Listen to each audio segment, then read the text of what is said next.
Hey guys, welcome back. It's Big Z and Dr. K back in the house. More drafts. We already had Tim and Raf go through 2 drafts. We're not going to hold off any longer. We got one more draft, and it's not no one other than Pascal Viren, our local undefeated player, the only one left in the room at 12-0, looking for 1 win here in this tournament. And he opens his pack. Wow, look at that. Woodfall Primus, Prismatic Lens, Dreamscape Artist, Basking Ritual. Quite many options. Indeed, and in the previous draft he went 3-0 with a triple spider spawning deck that looked like quite a masterpiece. We'll see what he pulls together here, but Pascal does like multicolor decks, and Prismatic Lens and Dreamscape Artist can provide some mana fixing for that. Of course, Woodfall Primus and Treasure Cruise, very powerful cards once you get to the late game, but fixing up your mana might be more important. Dreamscape Artist is a card I do like a lot. It does pretty much everything, from being a madness enabler to filling up your graveyard for delve, fixing your mana, eventually filtering your entire library out of lands. All right, here's a pack 2, Kodama's Reach already. At the top there, I see Treasure Cruise, Counter Squall, not so interesting. Kodama's Reach looks fairly good if you want to build like a multicolored control deck. There could be worse things, and it could work well with the Dreamscape Artist first pick. Yeah, you can easily build like a green-blue base, and then just play all the good cards from all the colors that you see. That sounds like a plan. Dreamscape Artist and Kodama's Reach is a nice start to a draft. Yeah, it gives you just the flexibility to pick up whatever comes along. Exactly. It's not the greatest curve, turn 2 Dreamscape Artist, turn 3 Kodama's Reach, but still. No, they don't necessarily have to curve together. Exactly. Just like draw one of the 2 and you're in business. Yeah, exactly. Dreamscape Artist really does feel a lot of the things that you can be doing here. Here's another pack, Creeping Torpid, Reckless, Urban Evolution. All right, if I'm thinking about being blue-green, this is a card that's works well with both of those cards. Oh yes, this seems like a plan indeed. It's not quite the triple spider spawning deck, but it's again one of those synergy-driven decks where you're just, drawing a bunch of cards, building up your board with lands, and going off somehow in the late game. He was also looking at Reckless Worm, which is a very powerful card, but in a different color than he has been drafting thus far. Does he want to branch out? Sticks with Urban. I was sure he's going to take the Reckless Room at that point because he seems to like a little bit too much there. Urban Evolution it is, and I think it's going to fit right in. And then decent signals, passing already Kodama's Reach and Urban Evolution. In fact, that didn't have that much going on. Was that a rare Dawnbringer? Yep. Well, when I said you can just splash whatever you want, I didn't really mean triple white cards, but hey, if you need a win condition for the late game, this is one of the better ones. Yeah, there's also an Ulamog Crusher in the pack. Maybe a bit more of a reliable win condition when you're ramping, in terms that it's easier to cast. There's also a Laboratory Maniac if you just want to go for the plan of just drawing your entire deck and then, suddenly turning a loss into a win. Yeah, so it goes for the Soul Dice Skullkeeper though. A nice bit of self-mill there. Kind of a disciplined pick. Pascal seems to be favoring enablers. Mana fixers, cards that set up your graveyard more than payoffs. There's a Stitch Drake and Hooting Mandrills that work really well with the cards he just picked up. So with the Skullkeeper as well as potentially the Dreamscape Artist, these work quite nicely. That is a good curve. Hooting Mandrills and Boneyard Worm also work quite well when you're milling yourself. But Stitch Drake is the pickup here. Yeah, it means that you'll have to favor some other self-mill cards. Satyr Wayfinder would be really good with that, for example. But in a proper blue-green deck, this is a very efficient creature. Yeah, he doesn't even have to be green at this point. He could easily just swap out into some like blue-black deck if he really wanted to. There, I think, a bunch of red cards here. Sparkspeeder, Lava Spike, Ghoul Colors, Compass in red. Cathodian if he wants to stay like a bit more general. Mystic Retrieval is a card that we've seen do crazy things in sealed deck mostly. Overall the spec is not great. Goes for the retrieval. Okay, fair enough.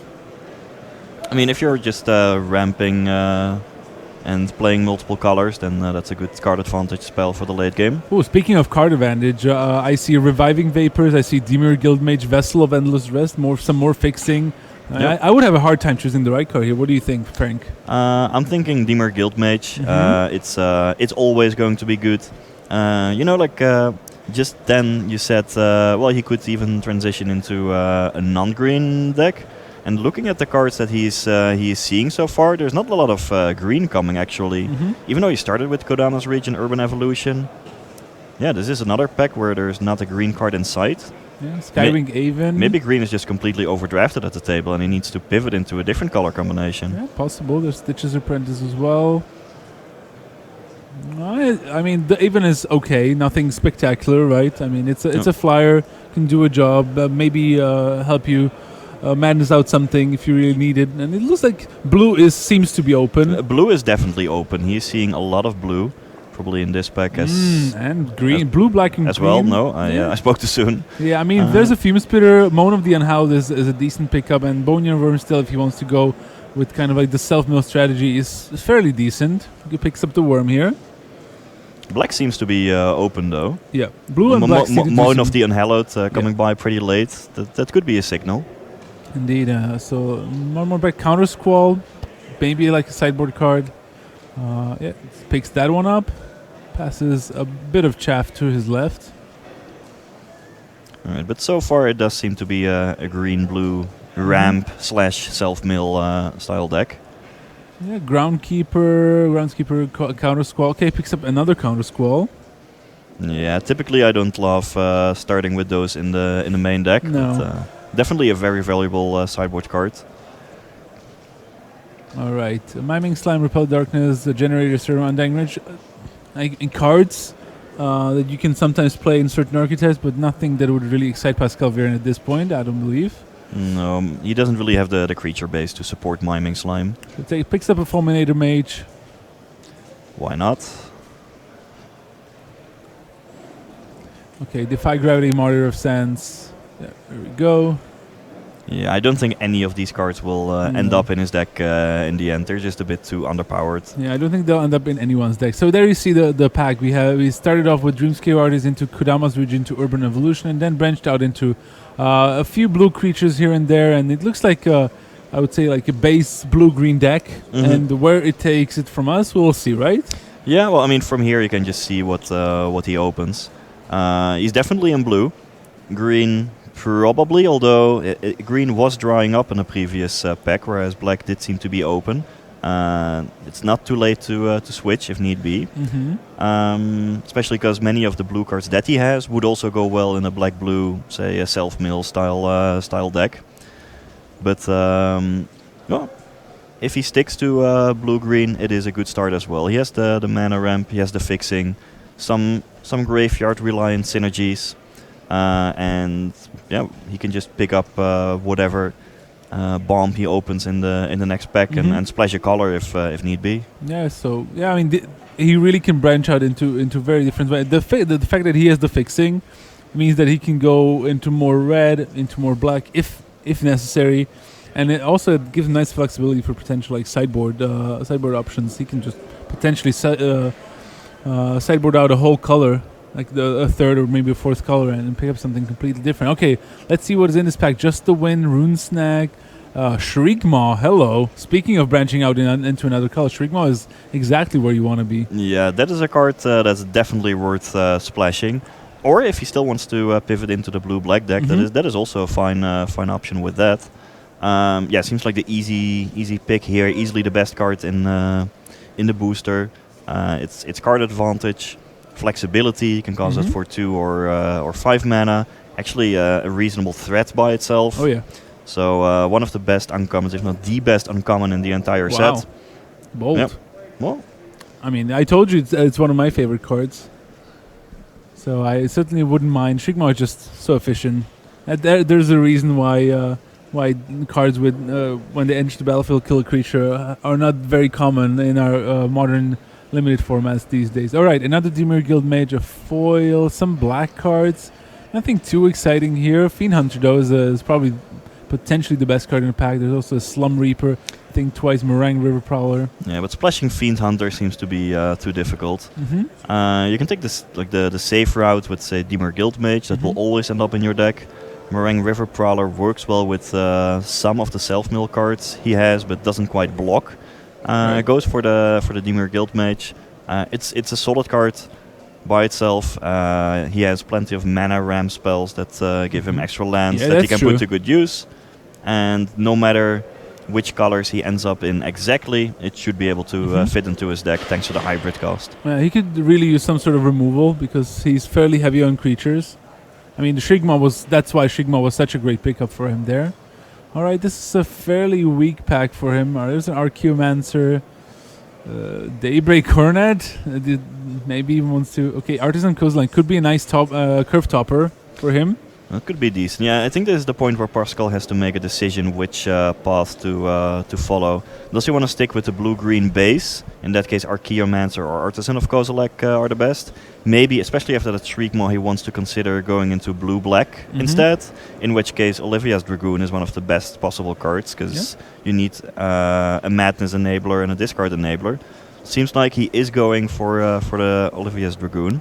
I think this is mainly also based on the fact that he saw that green was drying up at the end of the previous pack, whereas black seemed to be open at the table. Yeah, and there's a Mahamoti-Jin again, maybe a reason for Pascal to go into the more of the ramp style, but of course there's still Stitch Drake and Treasure Cruise, both really powerful cards.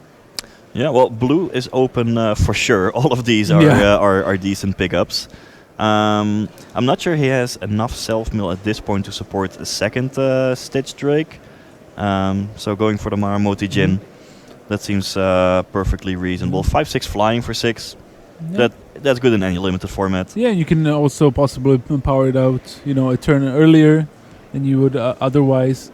Let's see what this pack is. A Skywing, Aven, Mono Diaha, Fuse Splitter. Again, maybe Pascal Viren is thinking, could I just not play the green? I only have a couple of cards there, and these black cards keep flowing. Yeah, Moan of the Unhallowed is probably just the best card in the pack. There we have the original Mahamoti-Jin. I remember playing with this one back in the days. Good old times. Was one of the best creatures around back then. Up there with like Sarah Angel and Shivan Dragon and all those flyers. Yeah, maybe sometimes considered too good for limited. All right, there's a Just the Wind, Frantic Search, also decent. Probably not going to pick up the foil, but either Just the Wind or the Frantic Search can be quite nice for what he's putting together. Grimlock Angler, also not too shabby if you end up in blue-black. Typically, it's not too hard for that color combination to fill up the graveyard. Frantic Search, I think, is still the most powerful card in general. Throughout this draft, we've seen Pascal favor enablers a bit more over payoff cards. Basically recognizing that payoffs, like expensive cards to ramp into, for example, are easy to find. But making sure that your graveyard is filled up or making sure that you can discard is more important. Yep. There's the Treasure Cruise. There seems to be quite a few at the table. And he already has a few decent ways to do that. One card that can go around pretty late, it can really motivate you to go into straight blue-black decks. Even card like the Sultai Skullkeeper that he picked up, or even the Crow with Dark Tidings. Really the self-mill plan, with then combining with Treasure Cruise or Grimlock Anglers, kind of like the aggro blue-black deck that you can build. Archaeomancer could be nice, but he still doesn't have that much removal just yet. No, but if you just return a card draw spell, then that's also reasonable. Urban Evolution. You could splash that one. Yeah, sure. If he's blue-black, splash Urban Evolution. That could work. Absolutely. He still has Dreamscape Artist to fix his mana. Yeah, and he can still pick up a Terramorphic Expanse. Because currently at this point, the only green cards that he has are Kodama's Reach and Urban Evolution, right? Yeah. And in this booster, again, he hasn't really been seeing green. Yeah, I think he's firmly in blue-black I think so, in his mind at this point. Just the Win is a great pickup here. Works really nicely with the Olivia's Dragoon, the Frantic Surge, the Dreamscape Artist. Just goes well into the deck, and he didn't have that much interaction. Plus, he also picked up the Archaeomancer recently, so he can also bounce it back to his hand if he wants to.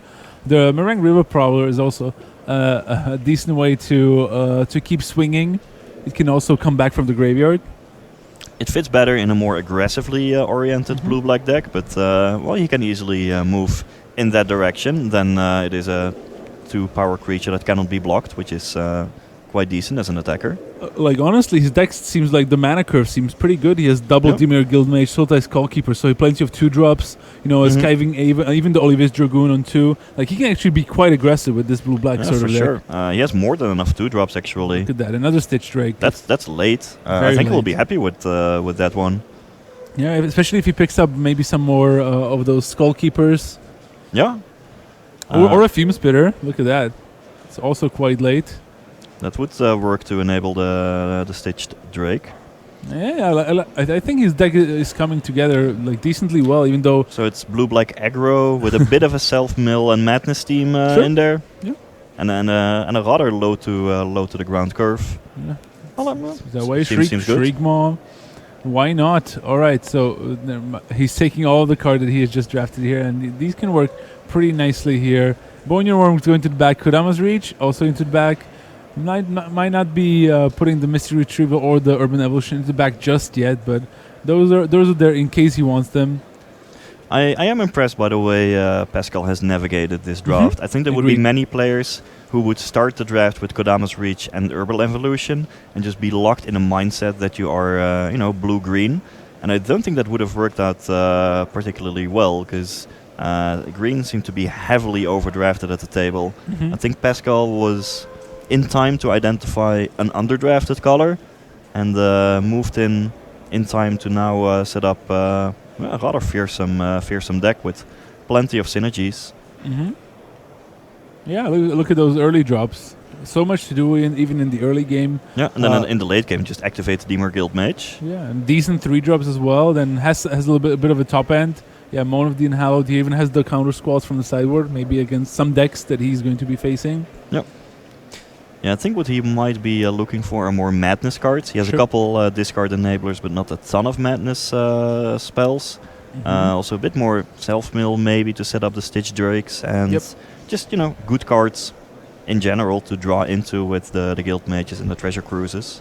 Yeah, and like other forms of interaction. You mentioned madness cards, but I would love to see like even Last Gasp, maybe Unholy Hunger, possibly another Just the Wind as well. Works decently well with his deck already. It can be pretty tempo-ish if he wants to. Plus, I always like playing Just the Wind, bouncing the opponent's card, and then discarding the cards from their hand. There's a Crow Dark Tidings, a Frantic Search, Fire and Ice, Just the Wind, another Glorious Vengeance, and a Slate of Hand. Angel of Despair, I'm not really seeing that as a splash. No. I think both Crow of Dark Tidings and Frantic Search work quite well in his deck, just to set up the graveyard or madness cards in the case of Frantic Search. I think you could potentially even wield the Crow of Dark Tidings. It seems like black is fairly underdrafted at the table. The spec looks okay. There's some good cards. So now he's deciding between Fire and Ice and Frantic Search. I like the Frantic Search. It works so well with the Stitch Drake. That is true. Turn 3, play Frantic Search, discard a creature, and then immediately exile it to deploy a 3/4 flyer. Now the card that Pascal may be looking for the most is the Twins of Mauer Estate. Sure. The 3/5 with Madness 2 and a black. If you combine that with Frantic Search, you can just ambush opposing creatures out of nowhere. There's the Last Gasp, Mahamoti Jin, and Terramorphic Expanse. I appreciate our card viewer, Ralph Levy, bringing up the old art as he's used to. And there's a reason Frantic Search was great, especially alongside something like High Tide. Oh yeah, that was just a broken interaction. Nothing good ever came out of that other than a bunch of combo decks. There's the Last Gasp. No one was using Frantic Search fairly. Yeah, with the Tolarian Academy, right? Yeah. Another nice interaction there if you had to get plenty of cheap artifacts. Last Gasp is a great card for him to pick up here. Already has the Archaeomancer, and it's just like a great removal spell on curve, especially as his deck is looking to be fairly aggressive. Quite late Wild Mongrel, another Demir Guild Mage as well as an Olivia's Dragoon. I'm not sure you want a third Guild Mage. There are some diminishing returns, and maybe you want to secure some discard or madness enablers first. Both cards have merit. Yep. Rise from the Tides is an interesting one, but I don't think his deck really has enough instants or sorceries to be able to exploit it. It's actually quite heavy on creatures. And I like the Dragoon again, something that could work well with the Stitch Drake. The fact that it gives itself flying can make his deck really, and as he picks it up, quite aggressive in the air. Yep. Like a turn 2 Dragoon into attack with flying, play Stitch Drake, next turn swing for 5 already. Yeah, and I think he might have taken the first Demir Guild Mage over an Olivia's Dragoon, but given that he already has 2 of them, I like diversifying the 2-drop slot. Yeah, not much going on in this play. There's a Kodama's Reach. Finally, some green cards after he's seen almost nothing. But there's a Terramorphic Expansion. I think he'll like it because I think he'll want to play the Urban Evolution still. Could very well be. At worst, you use it to fix your mana and fuel Delve for, say, Treasure Cruise. So you can never you can have too many Terramorphic Expanses, but the first or the second one should always make your deck, especially if you have some Delve spells. Yeah, one card that he could pick up pretty decently late, hasn't seen so far, is something like a Grave Scrabbler, where he can use all his discarding to pick up cards later and taking advantage of Madness. None so far. There's another Moan of the Unhallowed, Canker Abomination, Rune Snag is okay, I guess. I think I like the Moan a little bit better because Pascal still has several self-mill cards. So if you have Sultai Skullkeeper milling over Moan of the Unhallowed, that could be pretty sweet. And it gives him some late game options for sure. Yep. All right, Prey Upon, Ghoul Colors, just the Wind. I think he's going to be decently happy with that one. Yeah, he has multiple Frantic Searches and other discard enablers. I think he'll be happy to pick up any Madness card at this point. And Just the Wind fits his fairly aggressive strategy quite well. And on the whole, Just the Wind is nicely positioned in this format with a lot of Umbras and people trying to build big heroic creatures. Yeah, for sure. So you can break that up. Especially for a very, very cheap cost. He already picked up 2 of his Dragoons. He also has Dreamsky. There's the Twins of Moor Estate alongside the Grave Scrabbler and another Stitch Drake. But I think he's going to go for the Twins here. Yeah, you gotta take the Twins. Especially with double Frantic Search, double Olivia's Dragoon. Now I just want to see it happen in the actual games where turn 3, Pascal as well. 3 lands, go. Opponent attacks with like a 2/2 or something. And then, Frantic Search. Discard Twins of Moor Estate, Guzzle with Madness, ambush your guy, have a 3/5 left standing. Yeah, why not? There's a Grave Scrabbler. He had already thought about it in the previous pack. He might play it. I mean, it's a Madness enabler, and he's he can get decent value out of discarding creature, then Madnessing this out, bring the creature back. I like it. He was just looking for Madness cards to go with all of his enablers. I think that these last couple of picks definitely made his deck substantially better. Yeah, but I think he has way too many cards. Look at that. He also has another Just the Wind as an option with the Ulamog's Crusher, Gory's Vengeance, Prey Upon is still in the pack. Picks up the third one. I don't think he's going to play 3. And even then, he already has, I think, plenty of cards to make a deck out of. I don't know. He might actually play 3. He has so many Madness enablers. Multiple Olivia's Dragoons, multiple Frantic Searches. Sure. If you combine those with Just the Wind, I wouldn't even mind drawing multiples of them. Takes a back an Apparition for his sideboard. If he plays against some sort of reanimation deck, it's always nice to have. Yeah. But you are right that he should have more than enough cards to build a deck out of. He will not be scrounging for playables, despite switching colors at the start of pack number 2. But honestly, as this draft winds down slowly, you mentioned this. I think he navigated this draft really well. Got out of the green cards. So look at how late this God's Willing is going. Awful Snouter can be actually a decent sideboard option for his deck. I guess no one is drafting green-white heroic looking at that booster. No. Yeah, Malevolent Whisper still. The people don't seem to be liking those. Whispers is a really good Madness spell, especially if you can cast it at instant speed. Yep, agreed. Stitch's Apprentice towards the end. Don't think that's going to make Pascal's deck. And and there we go. Pascal Viren and his blue-black deck. Remember, he's 12-0. We think that 13 wins and 2 losses might not be enough for everyone to make it in top 8, but Pascal has been on top of the standings all weekend long. His tiebreaker should be good enough, even if he picks up a loss or 2. But with this deck, he just needs to win 1 round, and that should be enough, hopefully, for him. I think he can be confident to get at least the 1 win with this deck. This deck is not as amazing as his previous one, like the triple spider spawning masterpiece. But it is a solid blue-black Madness deck with a small self-mill theme in there. I think I like the look of it overall. All right, I'm really curious to see how it plays out myself. All right, and so that was Pascal Viren's draft. We'll be back with live Magic after these messages.